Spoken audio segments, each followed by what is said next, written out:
LeBron, you've felt the buzz of the NBA Finals 9 times in your career. What was it like today with nobody there, the sound? I mean, I know you're used to bubble basketball at this point, but on this stage, what did it feel like to play a finals game? It felt great. It felt great. I've been preparing for this moment for quite a while. And fans, no fans, the inner challenge for myself and the way I prepared myself, it felt amazing to be playing in the finals once again.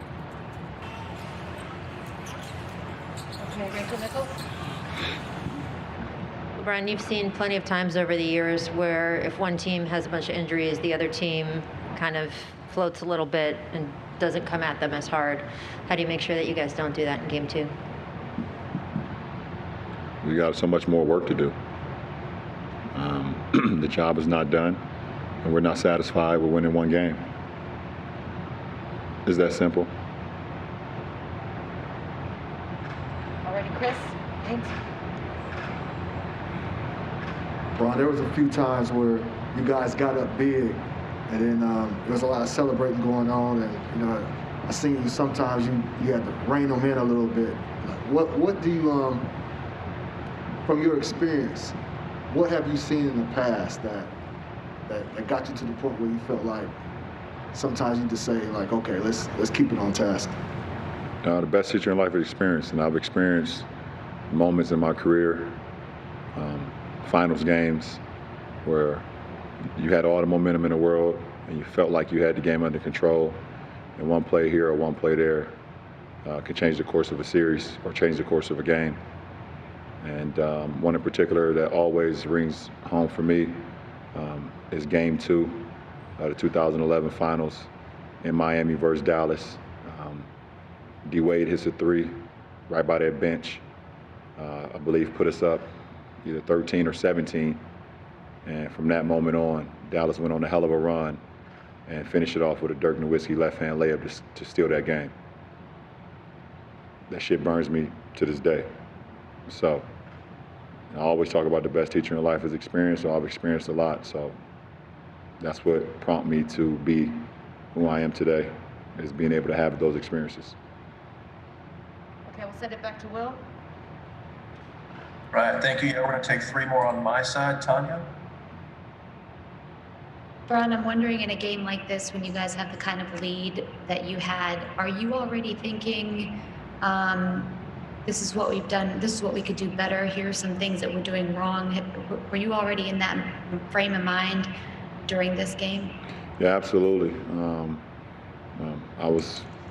I think you can learn so much more from a win than you can in a loss. And I can't wait to get, for tomorrow for us to get back together and watch the film and see ways we can be better and see some of the breakdowns that we had, especially in that fourth quarter, especially in that first 6 minutes of the first quarter, where we could be so much better defensively and also so much better offensively. So I can't wait. I'm extremely amped up about watching the film with our ball club tomorrow. I'm gonna watch some tonight, obviously, by myself, but looking forward to getting together as a group tomorrow. Hey, LeBron, Mike Trudell back in LA. Teams have spent your whole career trying to keep you out of the paint. Say the same thing this season about AD. What are some of the ways that you guys are still always seemingly able to get there, still able to get to the rim and still able to finish? Because we have great spacing and great shooters. Without KCP, without Danny Green, without Kyle Kuzma, or Markieff Morris, and a list of guys that can spread the floor, it allows myself and AD to be able to do the things that we do in the interior. And we try to mix up our game too. We try to mix it in the interior and the exterior. But when you have guys that can space the floor like we have, it allows us to do some of the things that we do in the paint. All right, last one on my side, Brad Turner. LeBron, why is Rondo so opposed to being called playoff Rondo? And did you guys see some of that in the first half, especially? I'm not sure. I've never called him that. We've never called him that. We only call him Doe. So that would be a dope question. But, you know, just having him in this moment, having him on our side, and, you know, I think he mentioned yesterday or, you know, whenever media day was for the finals that you never know, you don't get these moments a lot. And, you know, it's been over a decade since he's been in the finals, and, you know, and I think he's just, you know, cherishing the moment, but also just, you know, just playing the game that he loves to play, the cerebral way, the determined way, and the championship way, as he's been playing for quite a while now. All right, do we have any more here? All right, thanks a lot. Thank you. All right, we'll go back to the podium in a moment as we join you back with our live post-game coverage. The update here on Goran Dragic, according to Chris Haynes of Yahoo Sports, is that he exited the arena without utilizing a boot and wasn't favoring his foot much at all. Remember, the report earlier tonight is that he has a torn plantar fascia. That is Goran Dragic. Shams from The Athletic saying that he will continue to be reevaluated, and he is not ruled out yet.